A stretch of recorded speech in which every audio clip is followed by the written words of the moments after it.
Olá, viajantes! Nós outra vez na estrada e dessa vez dentro de uma grande metrópole, que é Belo Horizonte, que é simplesmente a terceira maior metrópole do Brasil.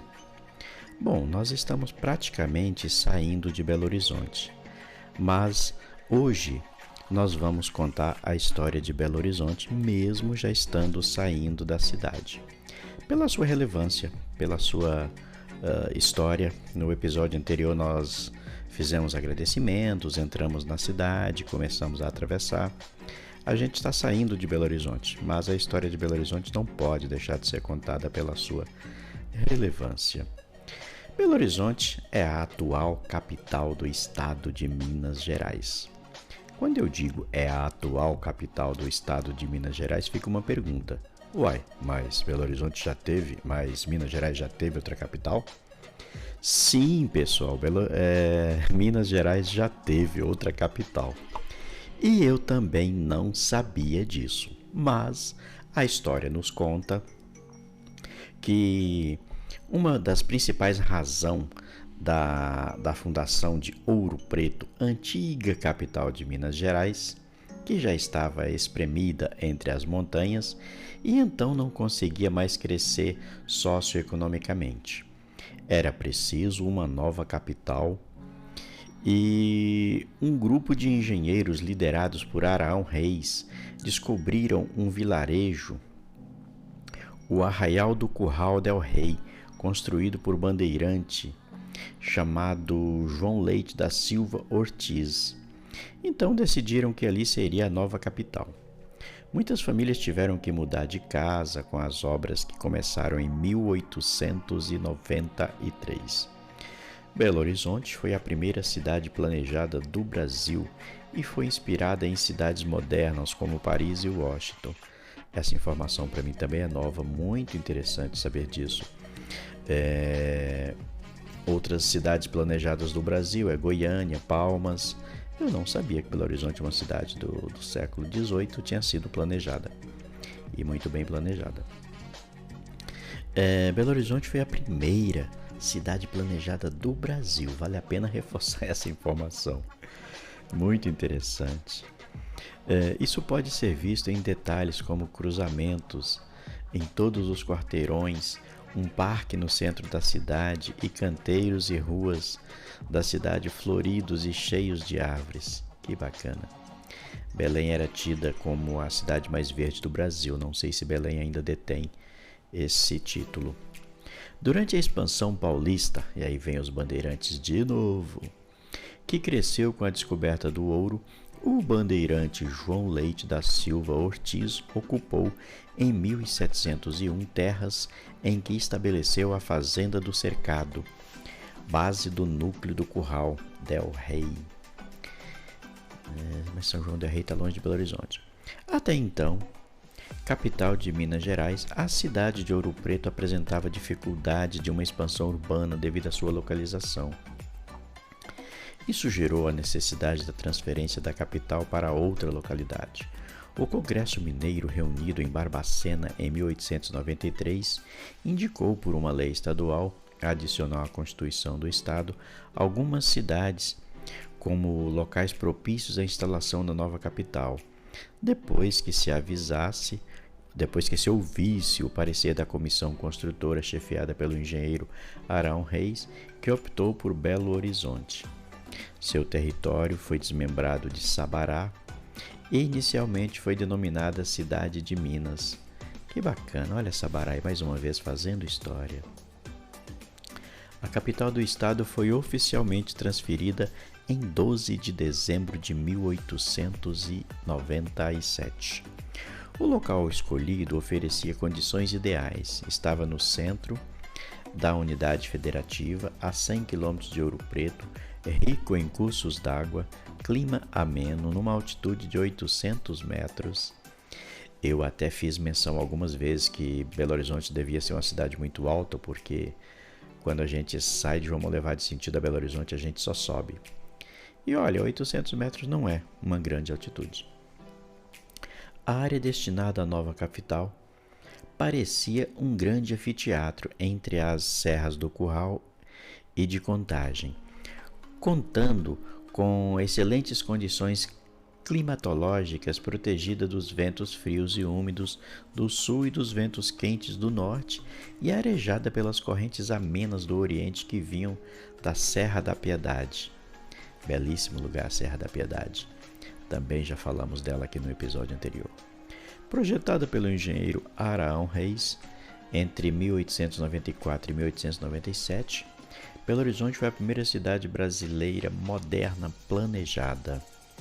Elementos chaves do seu traçado incluem uma malha perpendicular de ruas cortadas por avenidas em diagonal, quarteirões de dimensões regulares, visadas privilegiadas e uma avenida em torno do seu perímetro. A Avenida Contorno, que eu conheço e já passei por ela algumas vezes. Outro aspecto interessante do projeto original é a abundância de parques e praças, com um grande parque municipal na área. Esse parque municipal é bem interessante, já estive nele. Tem uma lagoa onde se usa pedalinhos. E um pouco mais da história, a região metropolitana de Belo Horizonte é a terceira maior aglomeração urbana do Brasil, com uma população estimada em mais de 5 milhões de habitantes. Isso num dado antigo, de 2007, então hoje deve estar aí 6 milhões de habitantes ou mais. Seu produto interno bruto somava em 2005 cerca de 62 bilhões de reais, dos quais aproximadamente 45% pertenciam à cidade. A região metropolitana de Belo Horizonte é o centro político, financeiro, comercial, educacional e cultural de Minas Gerais, representando em torno de 40% da economia e 25% da população do estado. A Grande Belo Horizonte é ainda o 72º maior aglomerado urbano do mundo e o 7º maior da América Latina. Números interessantes. A região metropolitana de Belo Horizonte é constituída por 34 municípios. E aqui tem município que eu nunca ouvi falar. Baldim. Nunca ouvi falar em Baldim. Desculpa a minha ignorância. Belo Horizonte, Betim, Brumadinho. Brumadinho todo mundo conhece muito bem. Palco de uma grande tragédia.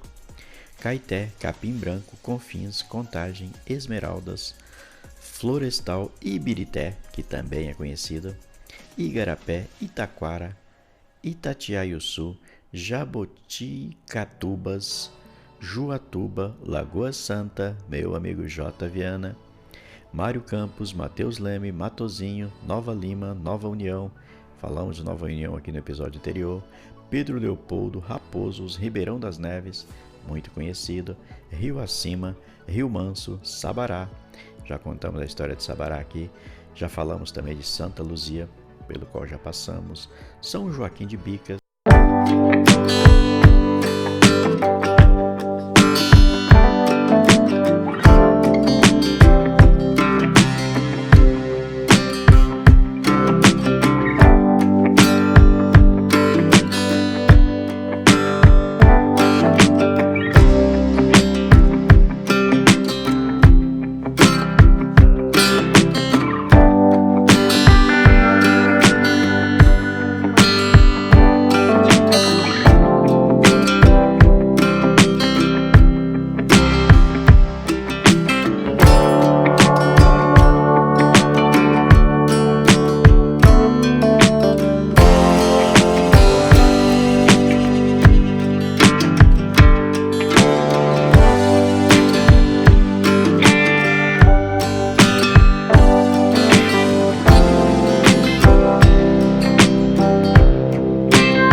muito interessante.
está aqui no 24º episódio e eu ainda não tive a dignidade de apresentar para vocês, que já estão viajando conosco há um bom tempo,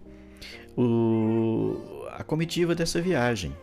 Então, nessa viagem estou eu, a minha esposa Marlene, a minha mãe Maria Tigre, a minha sogra Julita Amaral e a minha filha Juliana Tigre. Então nós somos 5 viajantes que saímos da Bahia na madrugada deste dia 25 de janeiro de 2019 e já estamos chegando em Belo Horizonte aqui por volta de 16 horas. Então isso aí, a gente deve ter aí 10 horas ou mais de viagem, mas como eu já falei em outros episódios, nós não temos pressa de chegar, nós gostamos de apreciar as belezas do caminho e para apreciar a beleza do caminho é preciso passar devagar. E a gente faz isso. E a gente para muito para apreciar as belezas do caminho. Daqui para frente eu deixo vocês com uma trilha sonora. Possivelmente no episódio 25 a gente conte a história de Betim, porque é uma cidade que a gente vai ainda rodar um pouco não, bastante dentro dela. Então possivelmente eu conte a história de Betim para vocês. É muito interessante conhecer a história das cidades, saber as curiosidades. Eu fiquei surpreso com curiosidades aqui de Belo Horizonte que eu não sabia, embora eu já tenha uma ligação mais estreita com essa cidade já há alguns anos. Eu não sabia de algumas das informações que a gente acabou compartilhando aqui nesse momento. Agradeço a cada um dos viajantes que já estão acostumados a viajar conosco. Daqui para São Paulo teremos mais 600. Olha, da minha casa até a casa do meu cunhado já deu 650 quilômetros. Se a gente olhar na sinalização da rodovia saindo daqui de Betim, eles estão informando 500 e alguma coisa, não chega a 600 não. 570, 580, alguma coisa, não chega a 600. Mas da minha casa até a casa dos meus cunhados aqui em Betim, dá 650 quilômetros, isso pelo velocímetro do meu carro, que eu não sei se é correto, mas é a minha referência. Valeu, gente, obrigado pela carona, espero vocês na próxima viagem. Deus abençoe cada um de vocês, as suas famílias e as suas viagens. Espero que essas viagens que a gente esteja fazendo aqui sejam inspiração para quem não tem muita coragem de pegar a estrada. Se você não tiver coragem, se inspire aí na nossa experiência. E eu reforço o conselho, vá devagar, aprecie a beleza do caminho. Tem caminhos muito bonitos por essas estradas desse mundo afora, desse Brasil afora. Principalmente se você for viajar para Minas. Aí o show é garantido. A beleza natural das serras de Minas Gerais, o céu que forma desenhos maravilhosos como esse que está aí à nossa frente. Então, não tenha medo de viajar, vá com consciência. Põe a sua família no seu carro e vai conhecer o Brasil. Valeu, gente, até uma próxima viagem. Fiquem com Deus. Deus abençoe a vida de cada um de vocês e também as suas viagens.